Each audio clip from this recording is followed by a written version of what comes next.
Hello, my name's David Keith. I'm the director of Ghosts of Darkness, and I'm guessing if you're watching this or listening to this, you might just have enjoyed the movie, so thank you. So, where to begin? I'm still slightly traumatized by the post-production process on this movie, if I'm honest. There's nothing like watching a film 1,000 times and then being asked to watch it one last time to do a commentary. So hopefully this commentary will lean more towards the technical process of how we shot it, the investment and all that kind of stuff. If you're looking for entertainment and all-round a good old funny laugh, I suggest you listen to Paul Flannery's commentary, which I guarantee will be a lot entertaining than mine.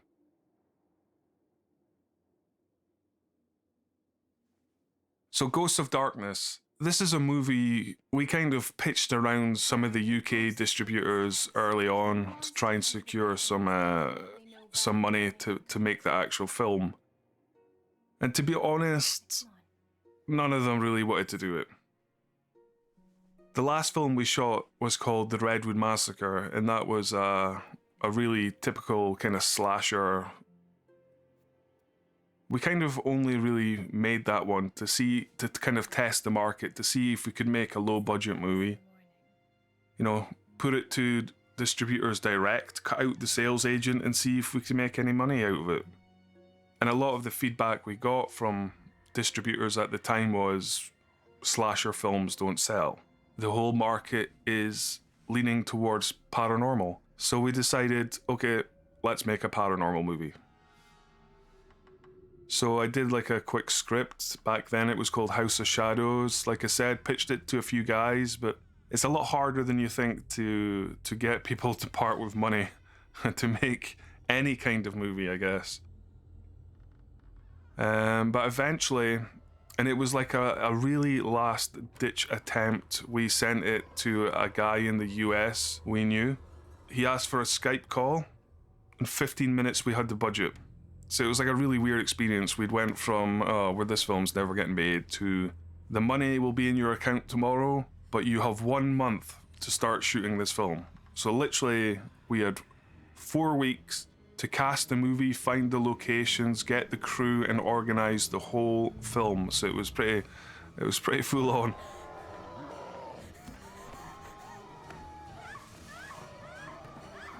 This intro scene was, in fact, we shot this before we got the investment to try and lure in investors. So we thought, rather than try and explain what we're going to try and do, we'll shoot the intro and hopefully it'll look good enough to, convince people that we know what we're doing really and we can complete the film.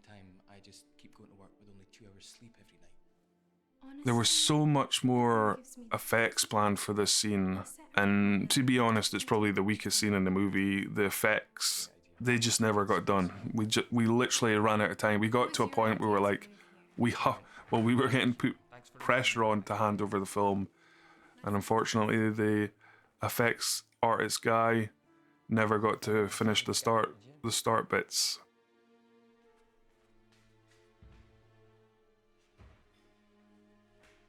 So, you probably know by now that the horror market is pretty much saturated with low-budget indie movies, and we're one of them. And when I say this is a micro-budget film, this really was a low-budget affair. The initial investment was in US dollars, and it was for only $40,000, so it was so low budget. I know movies that their catering budget is probably more than what we spent shooting this entire movie.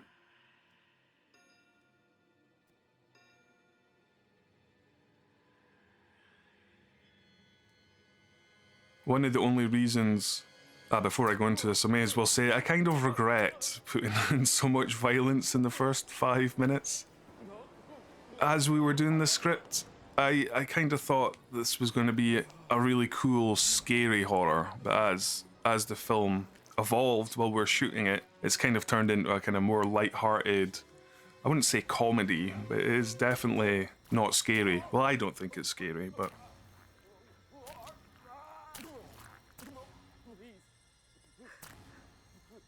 Yeah, so £35,000 to make a movie.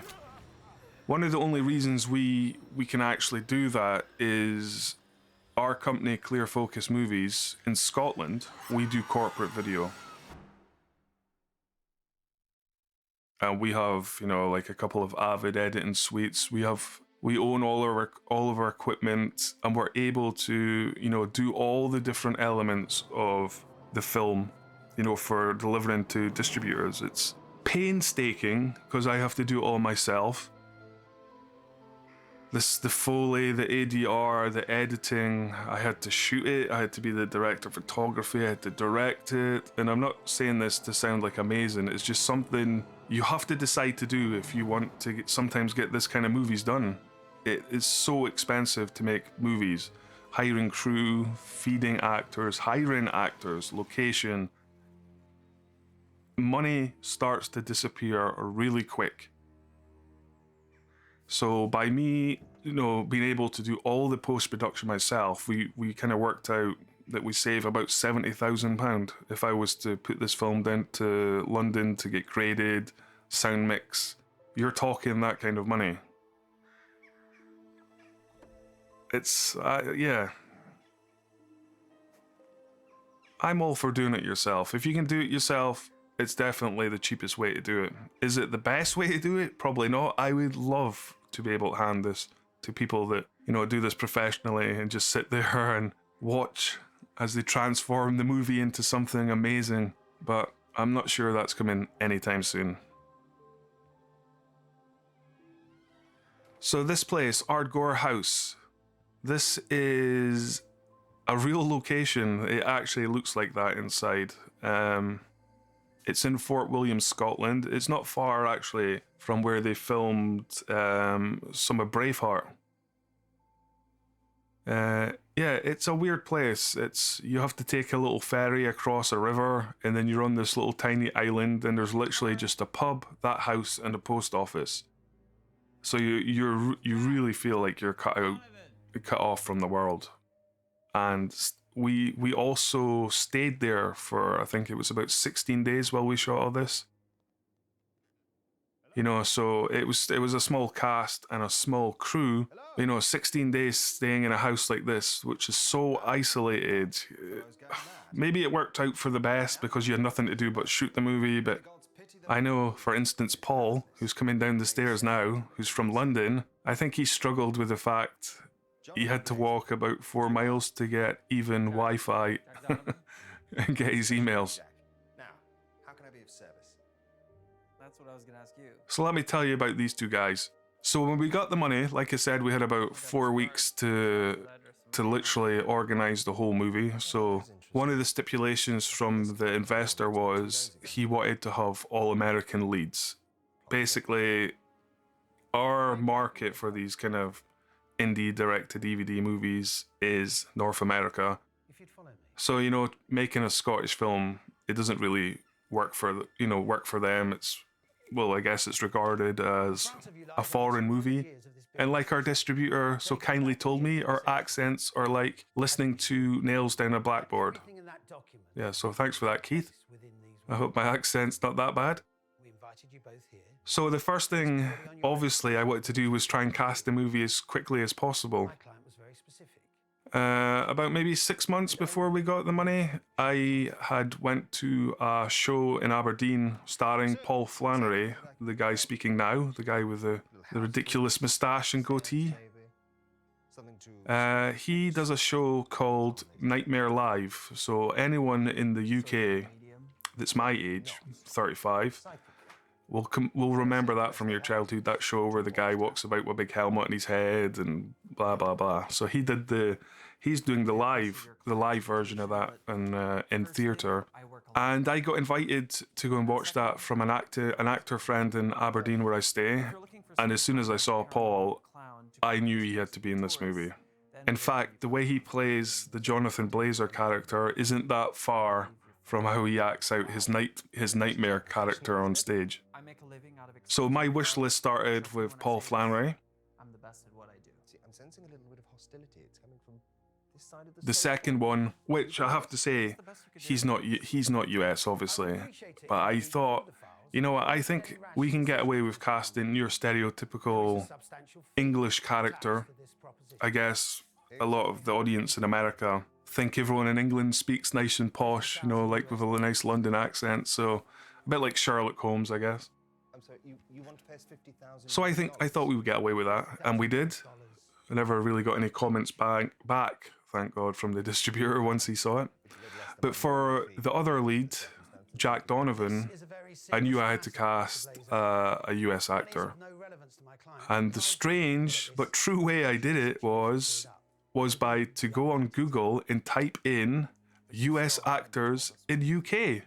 And funnily enough, a website came up. The first person that flashed up on the page was Michael Coltes. And it's undeniably, Michael does look like he belongs in movies. He's a really good looking guy. The camera loves him. It don't matter how you light him, he always looks good. So clicked on his picture, watched the show reel, and I was like, don't need to look at anyone else. That's the guy I want. Who's the stiff? His name was Mr. Johnston. His family were So it was just like a mad rush to try and get the dates for the movie and convince these guys to come up and shoot the film for, I think it was just under 3 weeks in total. As you can see, this is a huge building. It requires a great deal of It's funny because the script changed a lot. The script we started with when we arrived at the location changed so much. Those guys were so good. First of all, annoyingly questioning everything and wanting to change the script. It didn't take long for me to realise that actually everything these guys are suggesting is actually correct. My script was shit, basically. They were killed by their own 13-year-old daughter.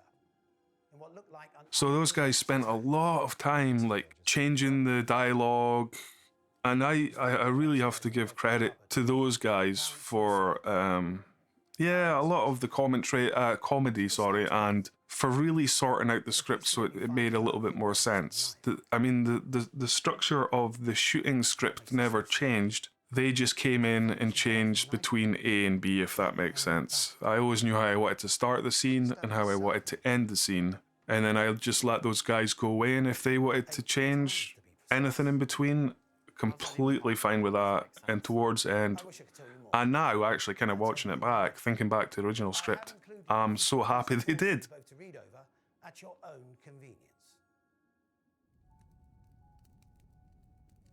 So the guy you're watching here, his name is Steve Weston. He's like a veteran TV actor in the UK. He's done a lot of movies, Steve. He's even been in an Oscar-winning movie. I think it was called Out of Africa.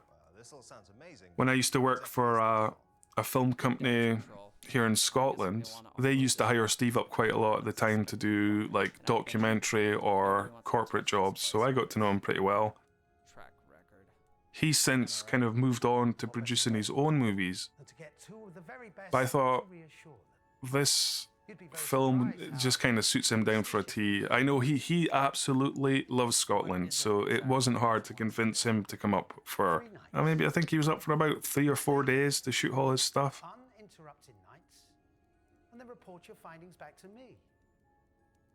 So the crew for this was tiny. In fact, I've told other filmmakers how many people we had to make this film, and they're always shocked. So there was me, so I directed, I did the photography, then we had a sound man called Ali, and then we had the key grip, Liam Matheson, who's been in every single film I've ever made, pretty much.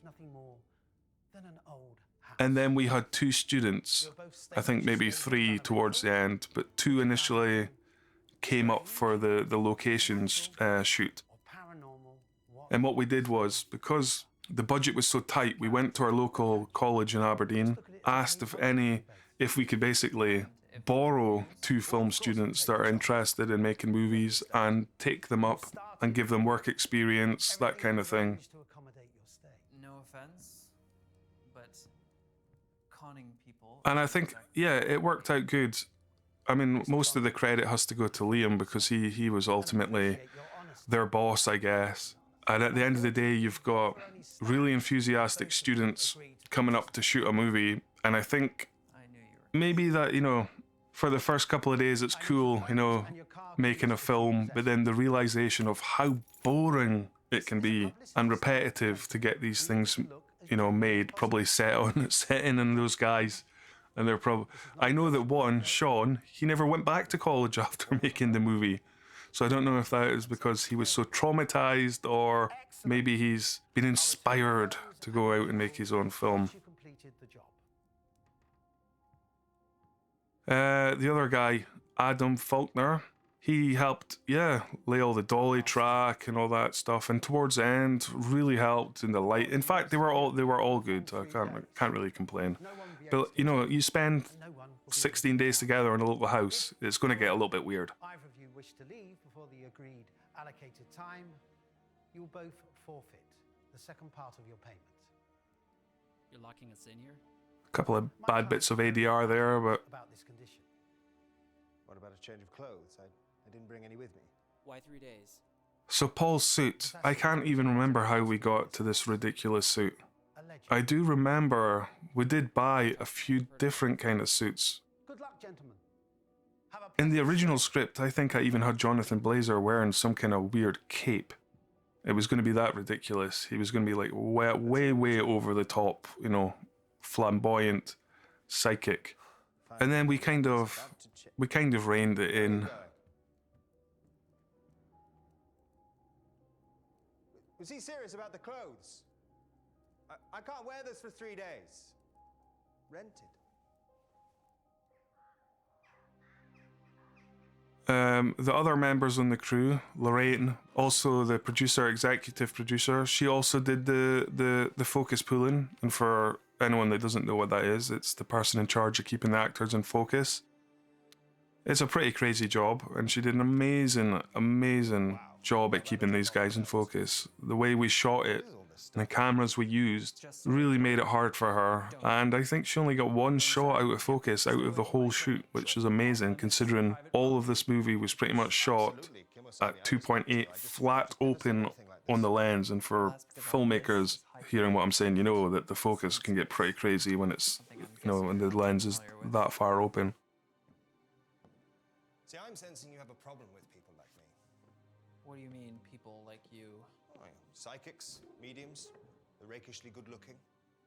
Not really. I just have a problem with what you people do for a living.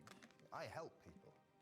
So I think it took a while, especially for Michael, to get used to us. He's been in a lot of movies, Michael. You know, he's done a lot of stuff. So he's used to coming up, probably sitting with bigger crews and just kind of keeping it himself, doing his job, that kind of thing. And then in contrast, we've got Paul. This is his first movie. You know, this is all new to him, quite exciting to begin with. And he's from London and, very outgoing, sociable guy. You say you can speak to the dead, see So, ghosts or demons. yeah, it was kind of like yin and yang to begin with. Michael being very quiet, Paul being quite, you know, forward and enthusiastic. So it took a while for those guys to gel. And I always say Michael Coltez is like a flower. He slowly opens up to the world and lets you in. This is how I prove things. So by the end of the actual film, Michael was still going strong, but I think Paul was maybe struggling a little bit. I mean, it's long hours. There's only 2 of them. They're pretty much in every scene. It was his first film. But one thing is, Paul's acting quality never dips throughout the movie. Even if he was having a bad day, his acting was always on point. Little weird nugget of information here. The ghost equipment was actually given to us by a real ghost hunter. And it's fair to say that wherever we pressed it, it gave off readings. So I don't know if that means there was ghosts everywhere in the house or it's just all bullshit. Bingo. I'm sensing the booze is in. Well, I suppose we'll do. So like I say, this house is as you see it. This is actually in another location. this was actually in Argor House, another kind of haunted mansion that we used to do kind of quick cutaways of little scenes. But for the majority, we shot in Argor House, and yeah, I mean, it's a filmmaker's dream. It's like a horror set. In fact, I'm amazed that people pay to go and stay there. It's all very old, you know, it's kind of falling apart, it's quirky, We found the food. and I mean, it's not I guess we're quite lucky to find it. In fact, the house was actually used in another Scottish independent horror film called Lord of Tears. We speak to the director and he sent the film, and when we originally watched his film, obviously the house stood out. But when we were in a mad rush to find locations, we didn't actually realise we stumbled across the same house, because we were looking at pictures of it in summer and the house was like covered in a nice red, I don't know how to explain it, not flowers, but weeds probably. And his film was shot in the winter when it was all really bare and rugged. So by the time we realised it was the same house, we were kind of like, should we shoot here? It's already been in another movie. By the end of the day, compared to the locations we looked at, it was the cheapest, and visually, it was the best.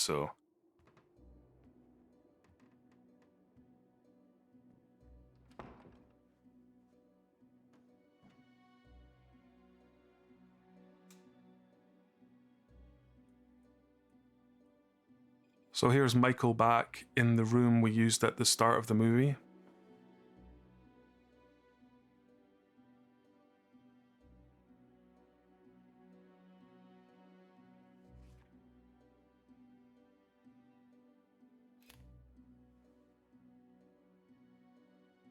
I think one of my only regrets about this movie is we went up there with about 40 foot of steel dolly track with all this amazing intentions of how we were going to shoot the shots, and the camera's going to be moving here and there and blah blah blah. And then when we actually started shooting, when I realized, wow, I don't really have that much time to shoot each scene, the kind of all the camera stuff I had planned went out the window. What do you want? I'm working here. In my last movie, The Redwood Massacre, we shot that in big wide open spaces, so you could put tracks anywhere and you could move the camera. And then when you get into a house that's quite small and tight and you don't have enough time, the first thing you lose is all those cool movie style tracking shots. And any time I did have the time to put them in, I would, as much as I could. Or if there was some like really cool line someone was going to say, I would always be like, right, let's spend the time and get the dolly track set up. So I kind of ended up shooting it, I don't know if maybe it was for the best, because it just let the two guys kind of act. But there's not really any Swear to God. fancy shots. It's all very standard close-up, wide shots. Now and then like the camera will move in, build tension, but just not as much as I would like, to be honest. But I think the film the location makes it look good.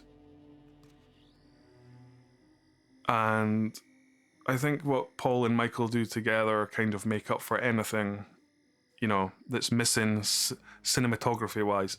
And really, at the end of the day, you don't need the camera to be flying about all over the place. It's just for directors that think it looks cool.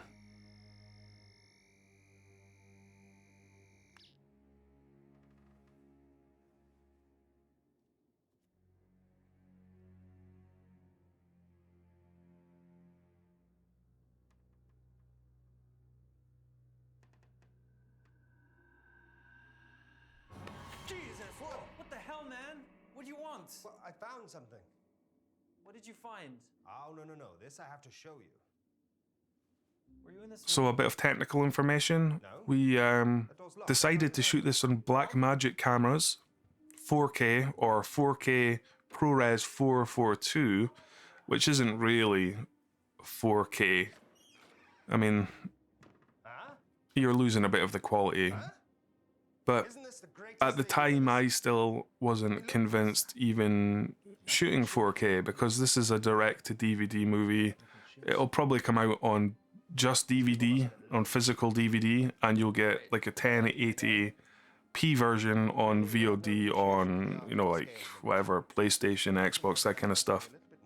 So my thinking at the time was, why am I even going to bother shooting 4K when ultimately in post-production, which will be such a pain because of the res and the storage, it will ultimately have to be transferred all the way down to 1080 at the very best. But then the cons are, you know, are kind of outweighed, you know, by the positives of shooting at that kind of resolution. A bit more stuff that you can do in the color correction. And obviously the guy doing the visual effects appreciated that we shot at 4K, even though he would have liked it to have been raw 4K or 4K 444. Look at this. Which the jump in storage is amazing.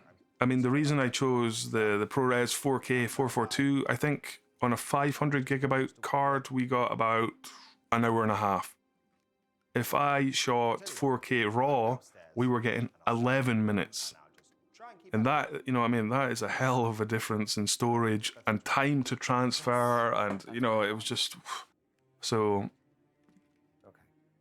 And I guess as I'm speaking, I'm sitting here watching Shock, the 1080 version, which was converted down. So the 4K version probably never see the light of day, unless this movie does amazing. In fact, it's not often you see indie films even getting a Blu-ray release. But anyway.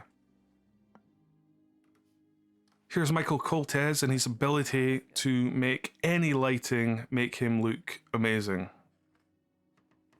I decided lighting. I mean, we had a heap of ARRI lights. We did go to the location pretty well equipped with lights. What is it? But I decided to. I wouldn't want to say overlight the movie. I wanted to use hard lights, as you can see on the actors, and I wanted everything to look lit. And if I was shooting a dark scene, I was going to try and light it dark. I'm all kind of for movies being lit, basically. I don't really like available light dark films where you get this kind of weird kind of grainy grey because nothing's lit.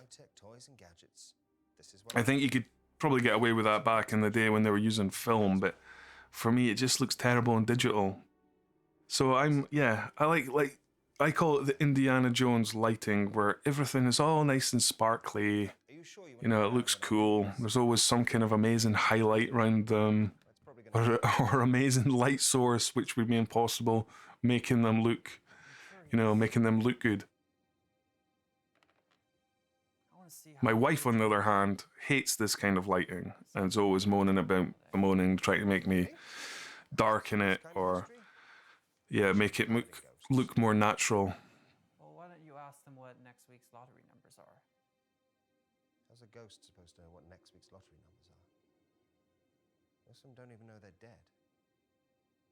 I'm still at the stage where I've seen this film so many times that I could probably literally say every line in perfect sync with the actors.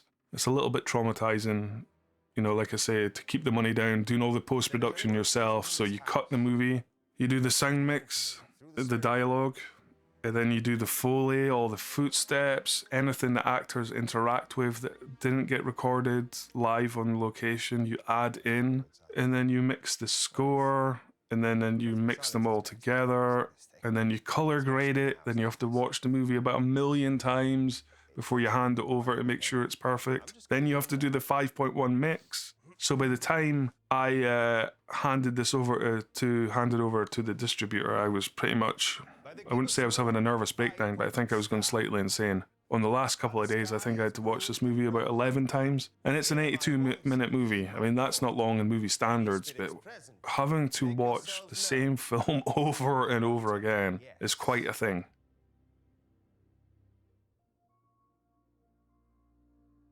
Like I said, takes a little time. So a bit about the editing, I guess. We cut this on Avid 8.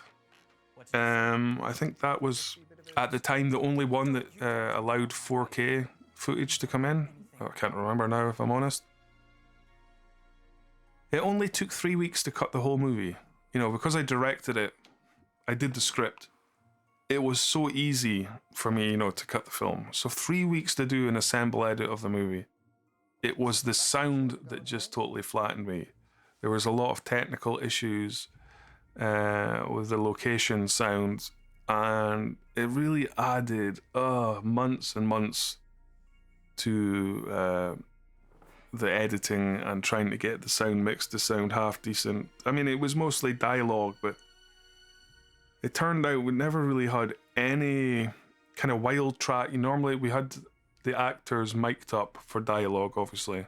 I insisted they just use radio mics for that, just to keep things moving quick, because normally you'd have actors with radio mics, and then you'd have a dedicated boom guy, you know, with the better mic covering the dialogue. But because of the way I was lighting it, and you were having to put lights here and there, the last thing you want to deal with is like the boom shadow or, you know, all that kind of stuff. So radio mics, amazing. Can't recommend it enough.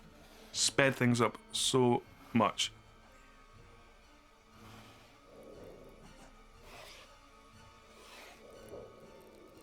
But the one problem we had is that we just didn't have a lot of actual, you know, audio of them just moving about, that kind of stuff, interacting. So we had to spend weeks doing Foley, you know, like pulling chairs out, the footsteps, doors like that, even her raising her arms, the water noise. It becomes quite tedious. And, you know, once you've like laid down like 1 million footsteps, it is pretty hardcore. So I've a lot of respect for Foley artists.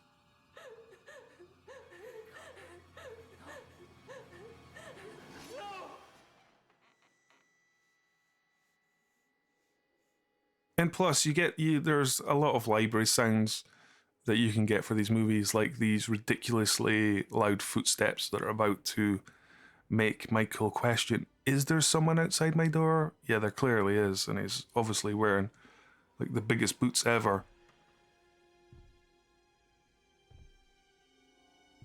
Finally get a tracking shot in. Yes.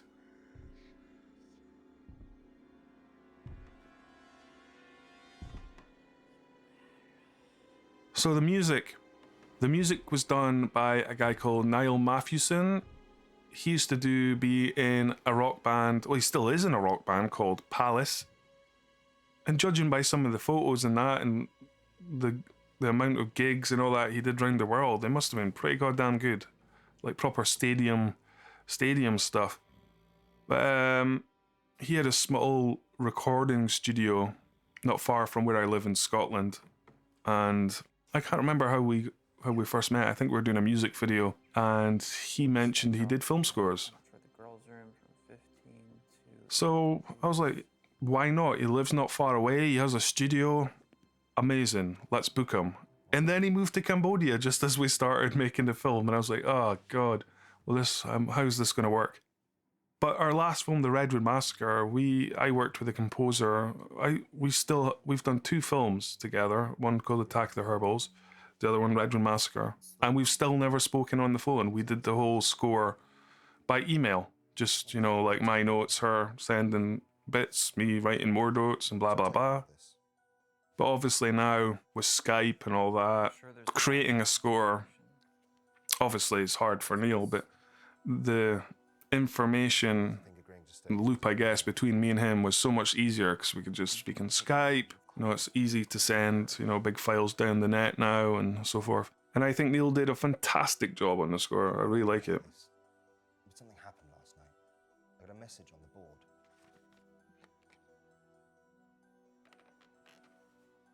You're right. In fact, I'm one of these people, I think music, and I think then probably all filmmakers say this, but the music is so important in a movie.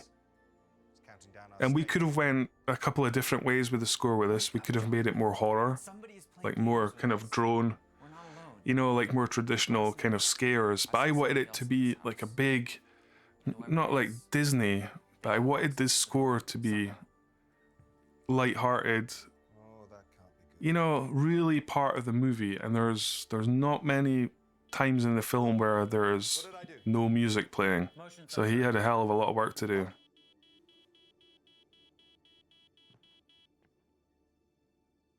If there's anything moving around up here. Ah, the old motion sensor scene. Just two things, actually. Gaffer tape. What if it's not a Most person? important thing to have on a film set, guys. How much do we Stick actually anything on the know about walls. the man who hired us, huh? Couple of cheesy sound effects, and you've got a motion detector. Just pawns and some fucked up PR stunt.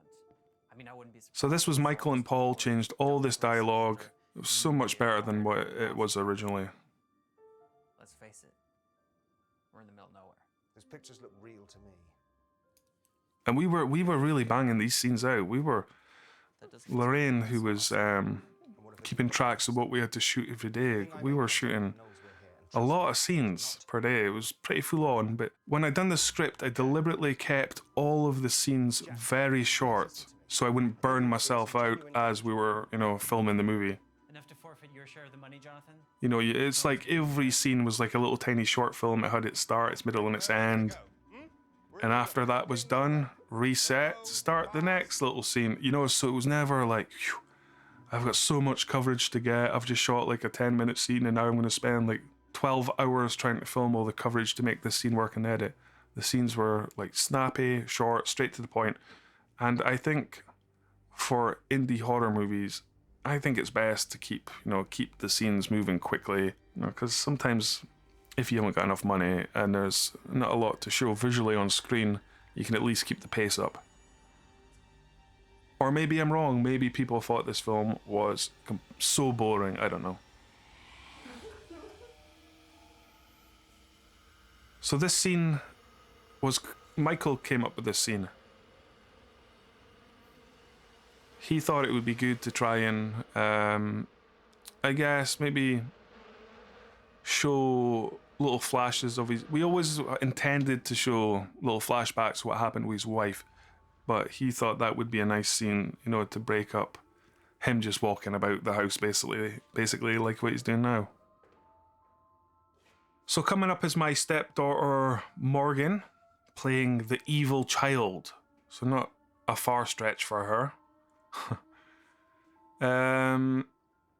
Yeah, you could probably tell, or maybe you can't tell, but the black eyes were added in post-production by the visual effects guy.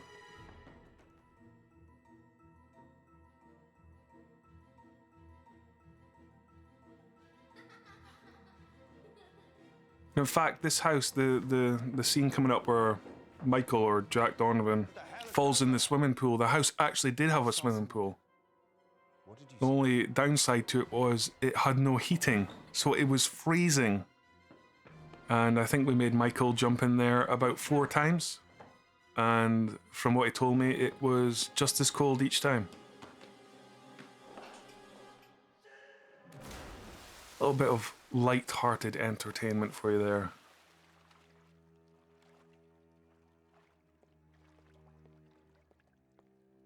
Wow. You didn't say anything about having a pool. In fact, that shot of Paul was one of the very last shots we did in the whole movie before we moved. For your website.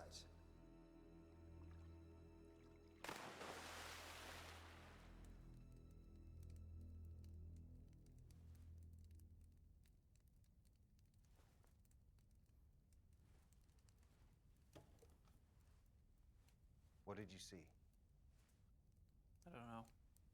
Don't know. Paul Flannery took great delight in showing Michael the wrong photo in every take. It looked like a little girl. Michael's a very serious actor and what you would call professional, I guess. And Paul took every opportunity he could to try and make him laugh. It took a few days, but he did finally break Michael Coltez. And I think I've probably got maybe 2 or 3 outtakes of Michael actually laughing.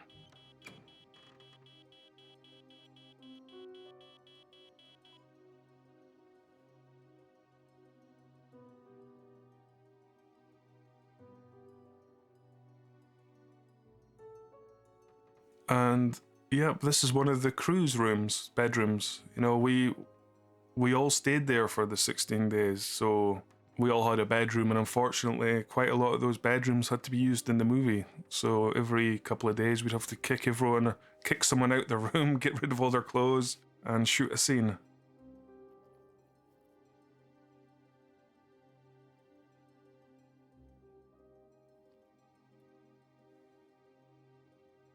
Oh, tell me that's not what I think it is. Yes, it's fake blood. I think it's high time we talk about what I That book was also given to us by the ghost hunter guy, James Warrender. Thank you, James. Give us all those props, and the book looks amazing. As soon as he showed me, I was like, that's going to be in the movie. He also gave us all the Ouija boards and all that, so it kind of, yeah. If it was me, I would have probably bought those rubbish Ouija boards you get on eBay or something. It would have probably made the movie look cheaper than it already is. So it was nice to have some cool props that looked old, or, you know, what you'd expect in this kind of movies. demon. Ghosts are easy to move on. They're my bread and butter. But a demon, that's an entirely different beast altogether. Okay, let's just say for 1 minute I'm buying that crap. What's to buy, Jack? You're sitting in the middle of a house where entire generations of families have either murdered each other or committed suicide. If you're so convinced it's a demon, why can't you get rid of it? Oh, Well, I guess just get rid of it. one of the funnier stories while we were shooting Ghosts of Darkness involves Steve Weston, the guy that played the sinister man in the black suit. Behind the actual house, there was this huge mountain, and Steve, being your classic Englishman, decided, oh, that doesn't look too big. I think I'll climb that tomorrow. Yeah, I'll set off tomorrow, and I'll reach the top of that mountain. It'll only take me like 10 minutes. What Steve didn't know is that's a proper mountain. So in the morning, Steve turns up with his shorts and t-shirts and a half bottle of Pepsi, and everybody's like, where are you going? He's like, oh, I'm off up the mountain. And I mean, this is like a classic movie. Cut to like 4 hours later, and we see Steve being, how's the best way to say this, being escorted back to the location by real hill walkers, and I mean like dressed to the hilt, you know, the sticks, the backpacks, all the survival stuff. And here's Steve in his shorts and t-shirts covered in mud. He's all cuts, blood. He'd only went up the mountain and got lost. And as he tried to come down, he nearly actually killed himself. The guys were like, we found him on a part of the cliff where even the sheep don't go. That's how dangerous it was. And it's not a demon. We got bigger things to worry about. In fact, I think Paul, he tried to climb it. He got about halfway up. But I'm sure Michael and some of the other crew did actually, there you can see it behind the house there, they did make it to the top.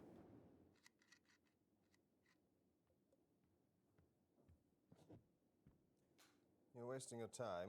You won't find anything. Whoever it is, So we're getting our must have a way in. first proper look at the main bad guy, I guess, the demon.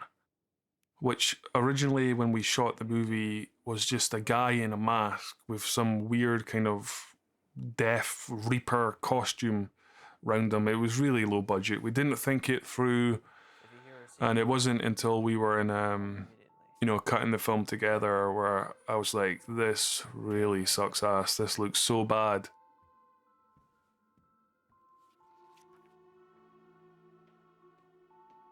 So most of the time in the effects was the guy doing body replacements or improving the makeup on the demon actors and all that, because some of the makeup was good and some it wasn't, if I'm fair to say. Some of it just didn't. I like to shoot quite tight shots, and some of the makeup just didn't stand up to the quality of all these kind of new cameras. So yeah, the Martin Fernandez, who's in Spain, he did a great job. You know, it took for ages, but he did make the demon people look so much better than what they originally looked like. So this was a real basement. That basement is actually in the house. It's kind of weird because when we first went there, the owner had the door locked. He's like, no, you can't go down there. So immediately you're like, what's down there? And eventually when he let us in, we saw this cool basement. But funnily enough, I kind of remembered it from the other movie, the Lord of Tears movie, so I knew it looked cool. So I convinced him that if we did film down there, we would behave ourselves and not cause any damage, and we did. I think we obviously had a smoke machine down there which nearly killed the sound guy apparently. And Paul did some chalk drawings on the wall, but apart from that, it is as it was, really weird and spooky and full of these little weird narrow passageways. I found the basement. Just having a look around. There's another way in. This is probably it. Look, Jack, I need you to get back up here right now. I found something very interesting. I think this scene was me under pressure to keep things lit darkly. Normally I would have liked to have maybe lit the side of the walls or something. It just seems a bit dark.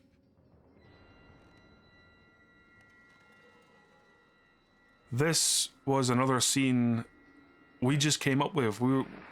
This door that Paul's about to open actually was boarded up, and we were just like, well, that's a bit weird. Where does this go? Is it a secret room? And when we started the movie, the owner gave us his son, Rory, who turned out to be amazing throughout the whole shooting. He was like, oh, he's here to help out, do the film, blah blah blah. But I think secretly he was placed with us, you know, to keep an eye on us to make sure we never destroyed the place. But Rory did like the clapperboard and all that, and such a nice guy. But anyway, I can't remember. I don't think he even knew what was behind that wall. So we came up with this little scene. You know, you've probably seen it a million times before in the horror films, but we couldn't resist it. The knock after no one, you know, he's knocked and no one's replied. Hell out of the basement. So this was all Paul Flannery. He went down there with one of the grips, Adam, and this is what they produced. I think it looks cool. I think we get away with it. It's, you know, it's low budget. It's just chalk on a wall with maybe charcoal for the black. But it does the job. It looks kind of weird. And it was seriously tight down there. It was pretty hard. It was pretty hard to film these scenes. I mean, there's nothing special about the way we shot it, but we had to get these smaller ARRI lights in, you know, because if you used the bigger ones, it just lit up the whole place. It was...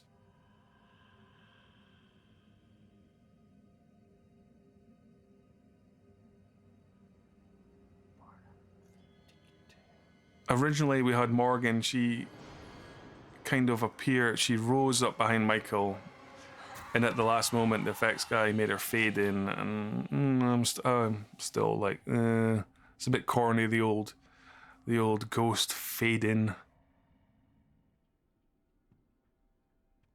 So I think this was the last scene he ever shot in the movie. I'm sure it was.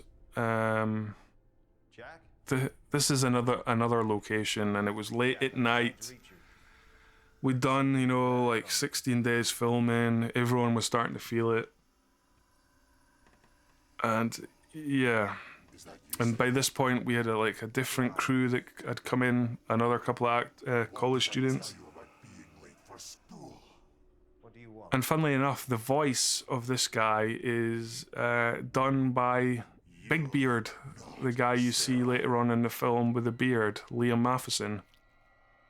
I'm not sure why we changed it. I think maybe the audio recording wasn't great, so we just got him to do the ADR over it.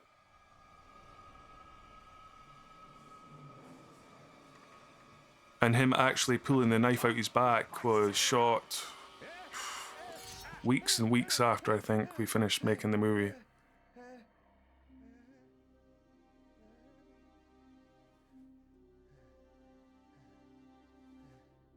Some of Paul's ADR, or dubbing, or looping as people call it now.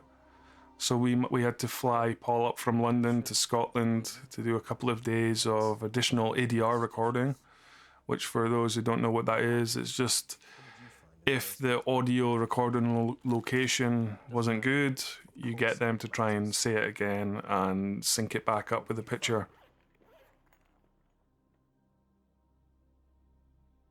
So there was quite a lot of ADR, pain in the ass, but I think we get away with it. I can spot when it's the ADR, but can you? Ah, the old classic phone ringing. Well, that definitely wasn't here before.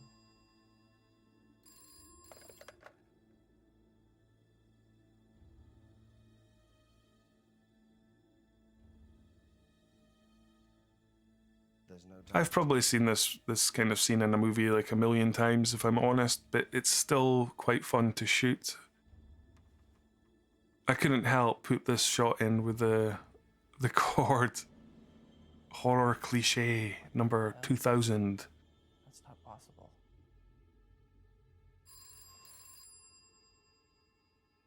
So the whole idea, I guess, was to make Michael a bit of an asshole, I guess. Have Paul, the lovable rogue psychic, and Michael, the hardcore skeptic that hates anyone that's involved in the paranormal field.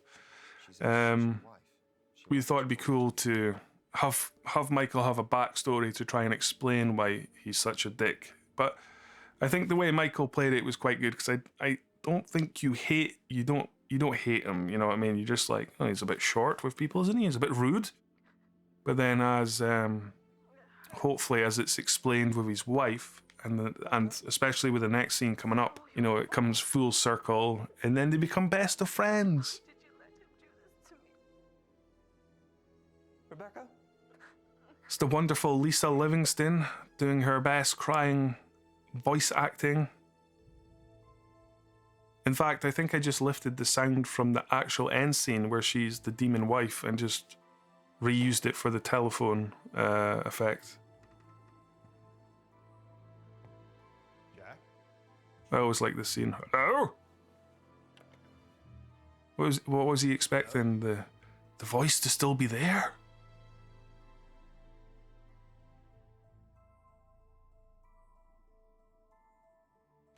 So this was Michael's big monologue, and yeah, I knew this was coming up in the filming, and to be honest, for me, I was like, this will be quite easy, because I wasn't planning on shooting that much coverage of it. I was kind of hoping that Michael would nail it. Michael had taken what I had originally done in the script before we filmed and went away, changed it all, memorized it, and, you know, he never let me hear it back or anything like that. So this was the first time I was hearing what he had come up with.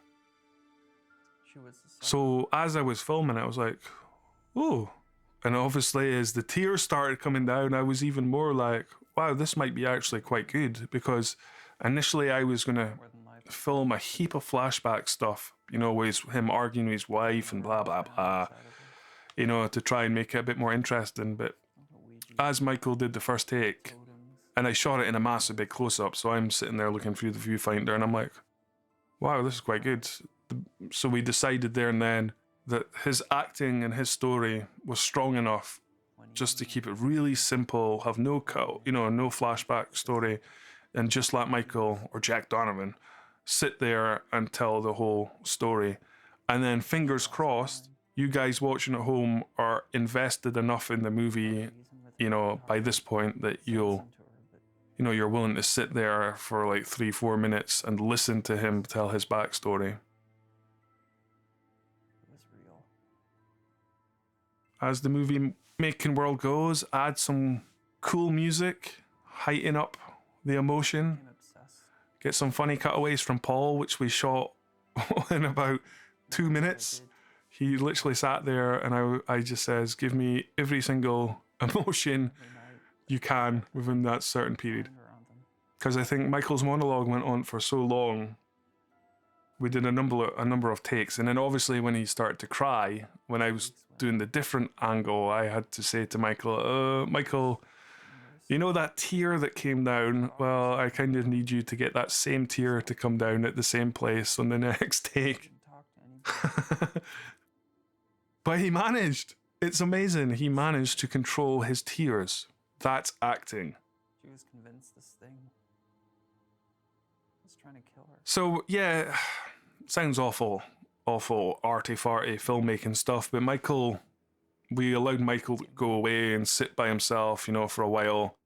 We got rid of most of the crew, so it was just me, the sound guy, Paul and Michael. I think that's all was in the room. Maybe Lorraine for the focus.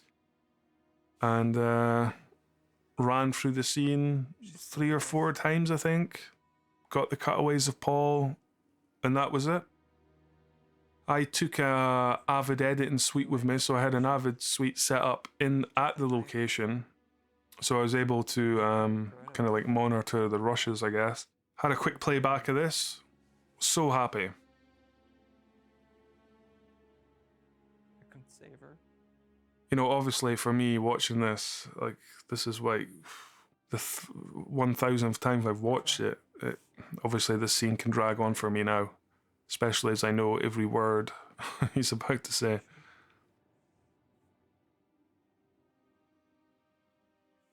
But this is another example of, I think Neil did a fantastic job doing the score. This was the one where I knew the music had to be spot on. It's such a long scene, and I kind of wanted music to play all the way through it to kind of, like, really milk the emotion of what Michael's saying. And I think he did perfect. She'd been duped or brainwashed by all that. And now the audience finally know, well, why Michael Coltez was being such a dick. Or I should say, Jack Donovan. Because obviously Michael's a very nice guy. It's real.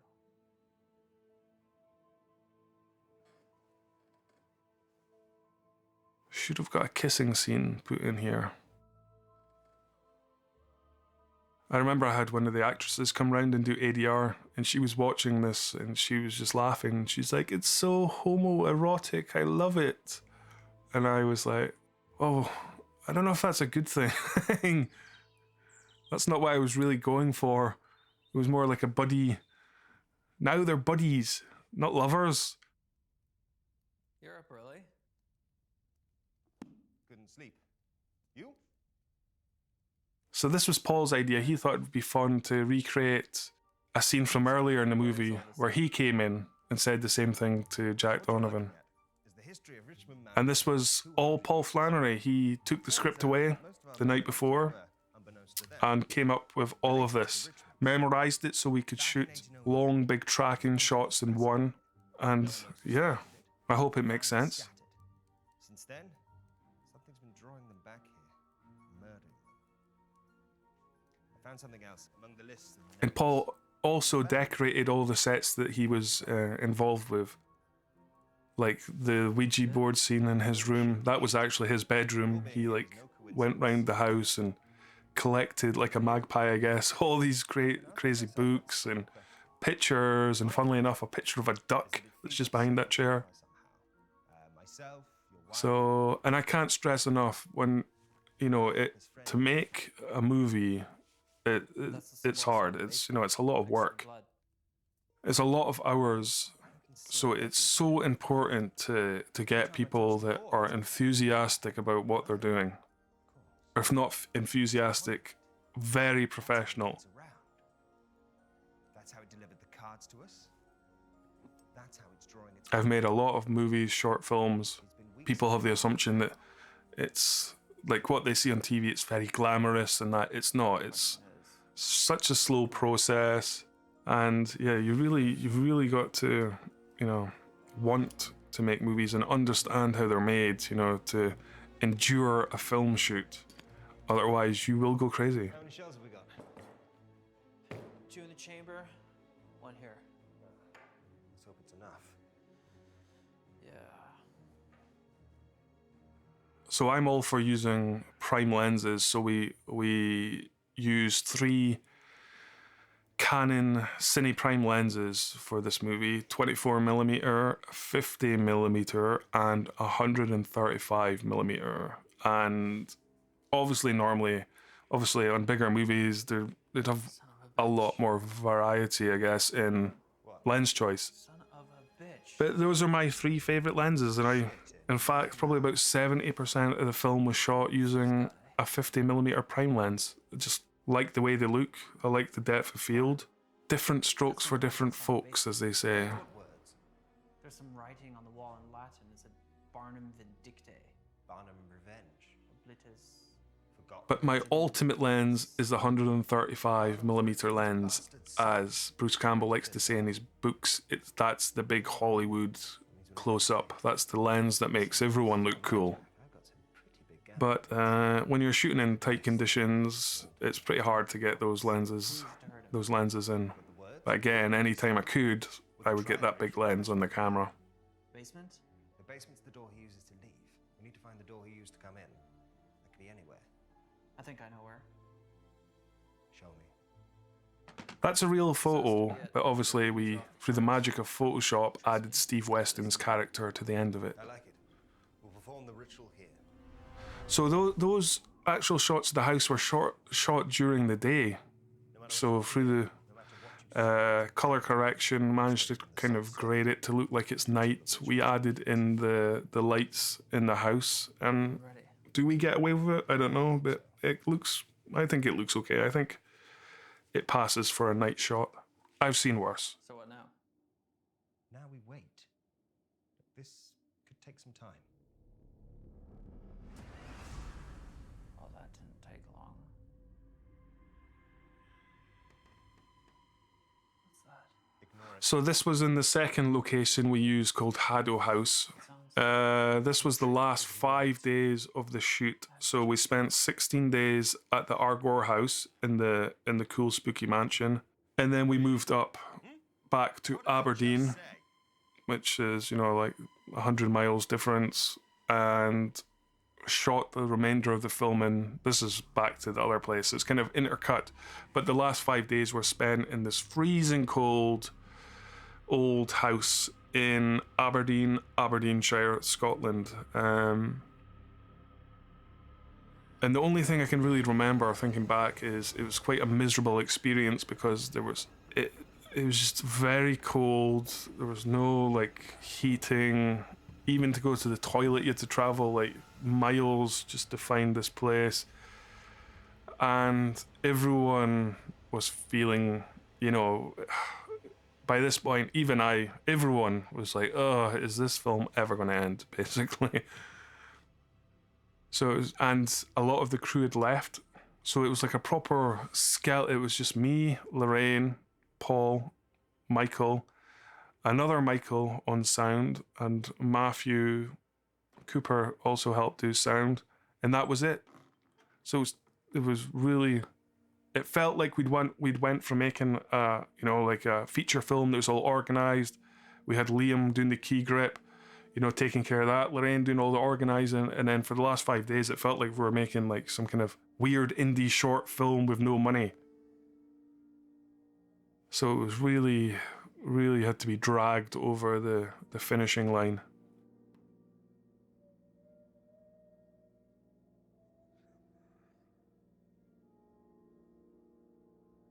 Shoes under the curtains. Not sure why we did that. Probably just run out of ideas.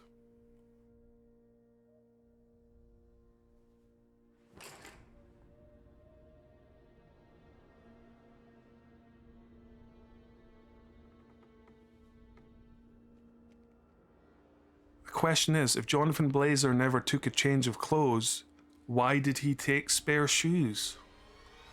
Under the cover is Rory, the son of the guy that owns the house. Like I said, fantastic guy, so much help.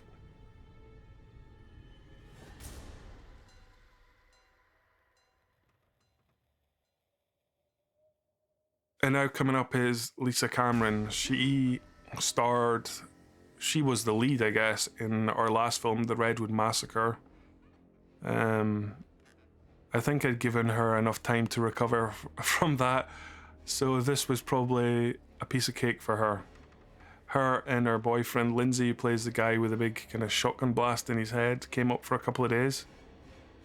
I was later told she was extremely hungover when she came up. But we're just so busy. It was like, I can't even remember talking to them. It's crazy. It's like, it was such a blur making this film. Obviously, I must have spoken to them because I was directing them. But the downtime, I just can't remember anything. Normally, we'd finish the long day. We'd all have something to eat, and then normally I'd just go to my bed to get ready for the next day.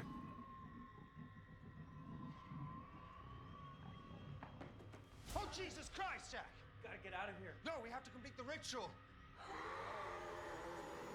Oh, that doesn't sound friendly. This is a scene I kind of regret. I wish we had the money or the time to put an actual shotgun blast in our actual chest. We did it on our neck, which you see kind of later on in the scene, but when they initially shoot her and go up and look down on her, there's nothing there.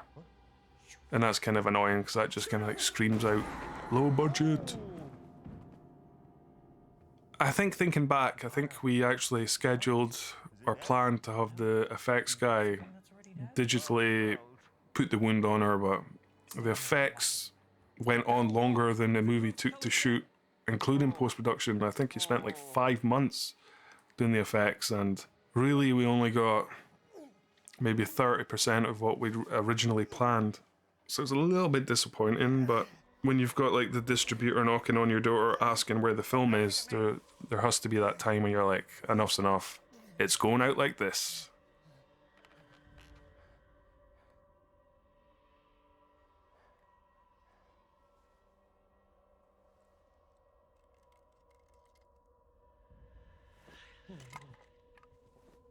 Fuck you. Look familiar? So we tried a small festival run with this movie. To be honest, I guess we didn't spend as much money trying to put this movie in as many festivals as we did our last film. But yeah, it didn't do very well. We got into one called the Bram Stoker International Film Festival, and funnily enough, I won Best Director. But apart from that, I just don't think it fit in well with festivals in general.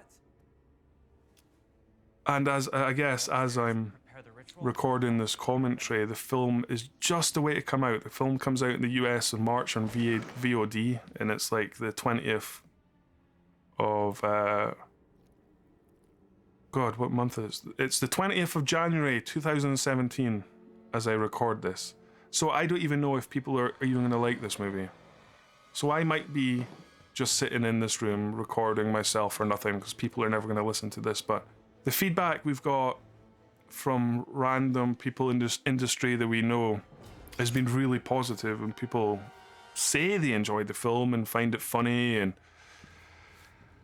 so who knows? The last film we did, The Redwood Massacre, I was positive people were going to like that because it was an old school slasher film. Turns out I was completely wrong. Most people hated it.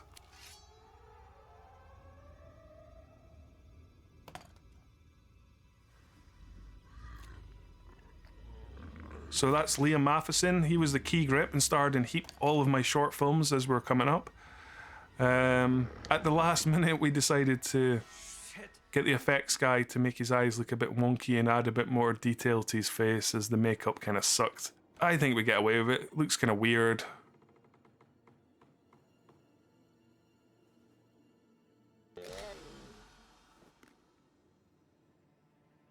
Paul was so disappointed. I told him we couldn't shoot that shot there in slow motion.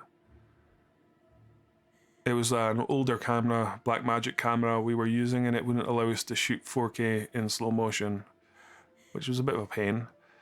But they fixed it now, so the new film we're about to shoot will have some cool slow motion shots. There's Paul putting down my expensive Canon camera, or as I like to say, dropping it on the hard floor, and now it's magically disappeared.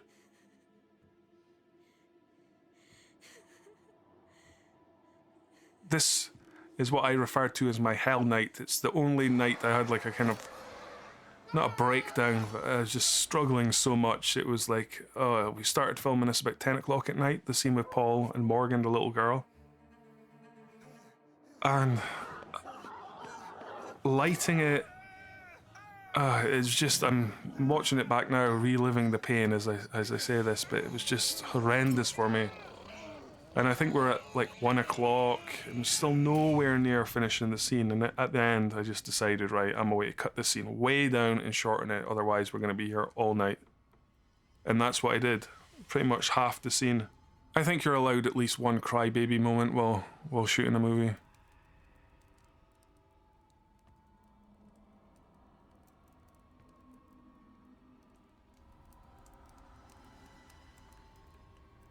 For some reason, my wife Lorraine hates this makeup. I love it. I think it looks cool.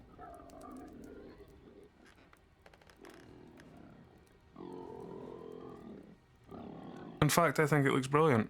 So, Lorraine, I don't have a clue what you're talking about.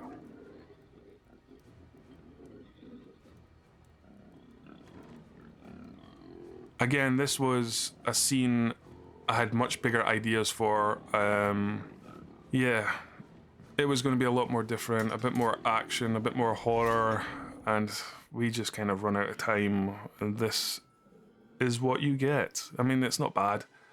It's just not what I properly envisioned, I guess. Envisioned, like the director, but the whole idea was at the end for the demon, to speak with Jack's wife's voice. So at least we got that bit done, and I think that's cool.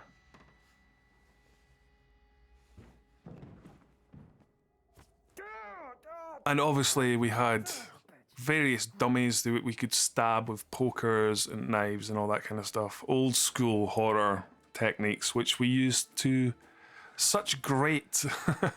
We used dummies so much in the Redwood Massacre. I think we had about 3 or 4 of them all stabbed. I think they're still in my house, actually.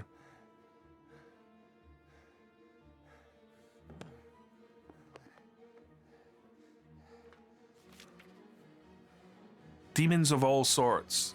It's good they have a page for that.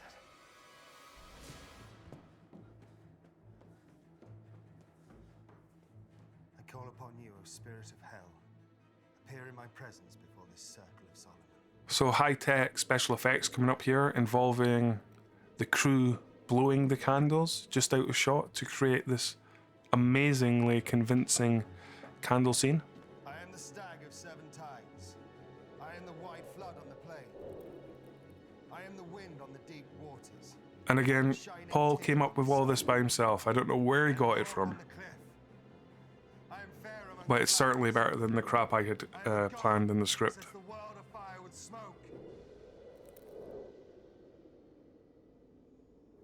Show yourself, demon.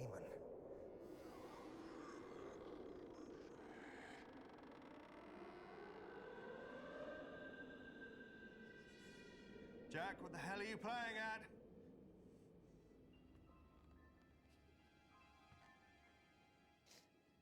Okay, so I think this was really the scene that killed us special effects wise. It took Martin, the visual effects guy, so long to deliver these shots that kind of, affected all the other shots we had planned.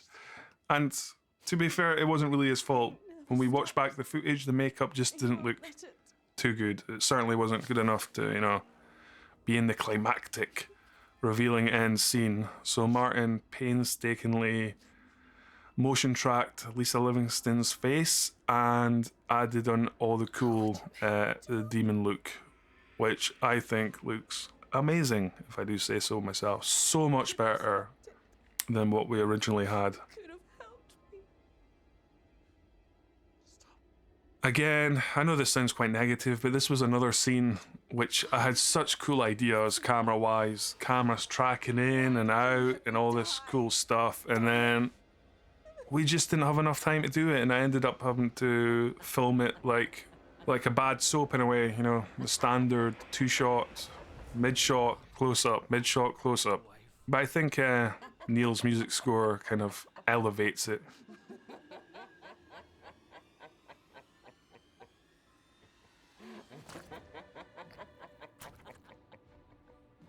You're not my wife. The old classic stabbing the dummy scene. Your wife tastes sweet junk.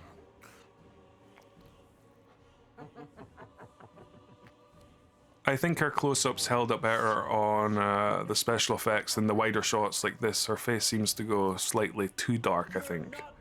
I think we tried to fix it, but this is what we got.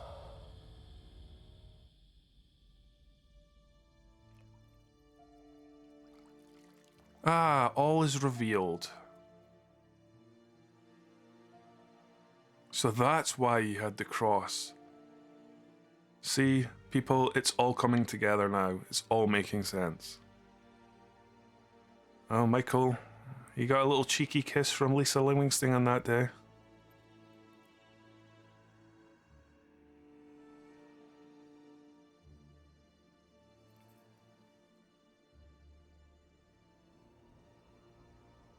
In fact, we run out. I ended up having to do these cheesy kind of outdoor effects because the other guy just didn't have time to do any of them. To deal with.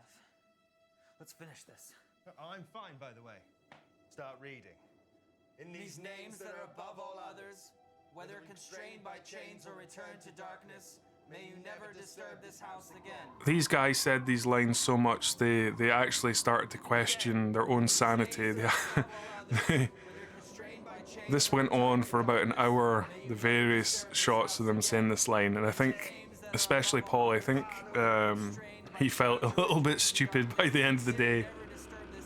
And I assured him, I says, when the demon shots are in, it's going to look fantastic. But again, such a rush trying to get the demon shots done.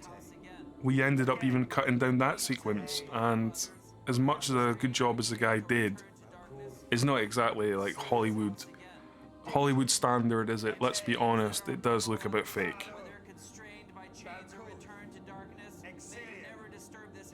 But in a weird way, I think the demon scene, it fits in with the film, it kind of suits the movie. Is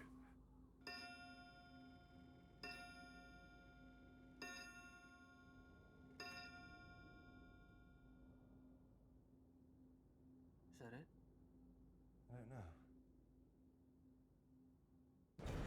Cue demon. Originally, we actually shot the demon with an actor and had the mask. We spent, oh god, like £1,000 on this mask. It was like silicone. Shot the scene and it just looked so terrible. It was so terrible. And even though I don't think this is brilliant and we get away with it, it's still so much better than what we had originally, so it's got that kind of cheese factor, I guess. It's yeah, it's low budget. It's a low budget film, folks.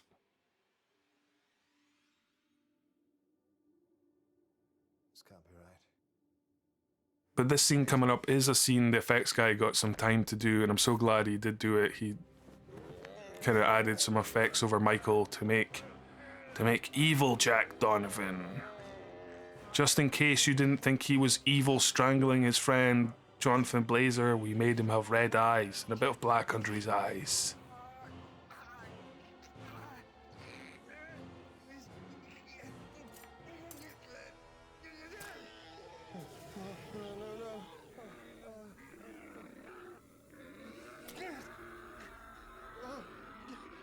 I'm sorry.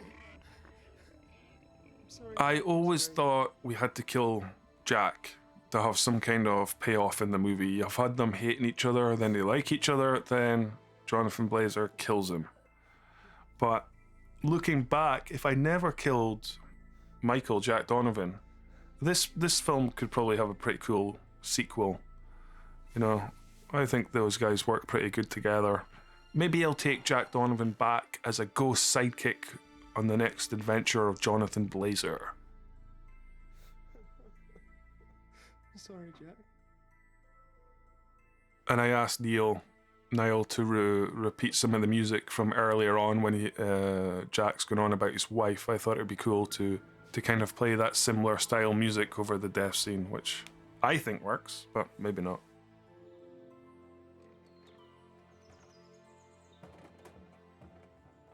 I'll always remember this scene because I got the guys to set up about 30 foot of dolly track, and for some reason they couldn't level it. It's coming out the side tracking shot here, and they built it up so high it was like some kind of engineering achievement. It was just looked so ridiculous, but it did the job. Ah, cute cheesy ending.